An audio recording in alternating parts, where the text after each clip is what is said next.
So what are the main obligations that a DSA imposes? So DSA is mostly about three distinct issues: content moderation, risk management, and transparency. So content moderation is regulated through a set of rules about how do you conduct the disputes, how do you explain your decisions, and what safeguards do individuals have against wrong decisions. Risk management is about design practices. How do you design certain interfaces to think about the risks that your interfaces pose to children or consumers? And then for very large online platforms, it will be about risk management, generally thinking about a risk on your service, broadly defined, and conducting risk assessments and having yourself being audited.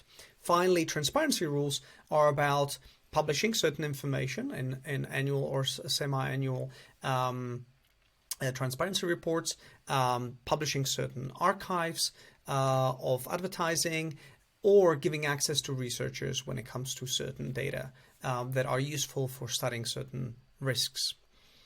If I come back to the structure, the blue region is where most of the obligations about risk management are.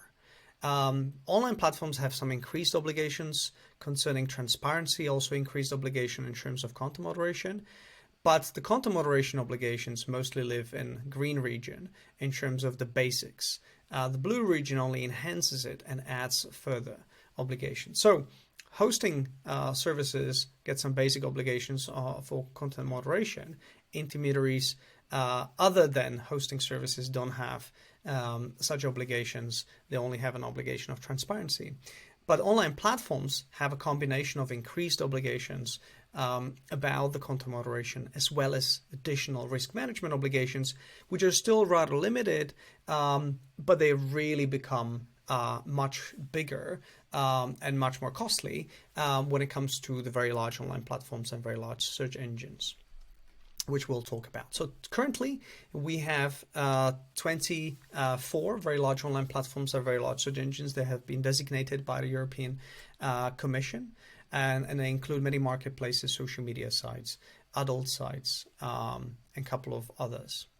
DSA, when it regulates the design of services, it sometimes uses different concepts. So sometimes it talks about content moderation, sometimes it talks about recommender systems in the design, sometimes it talks about advertising, and sometimes it talks about the whole service as such. And one important thing is to think about these components as not necessarily being mutually exclusive. They actually do overlap. So many things that are regulated as recommender systems are at the same time also advertising, are at the same time also content moderation. So these different rules regulate different parts of services, but also heavily overlap. And then we have rules, particularly for very large online platforms, that apply across the board through the entire operation of these digital services.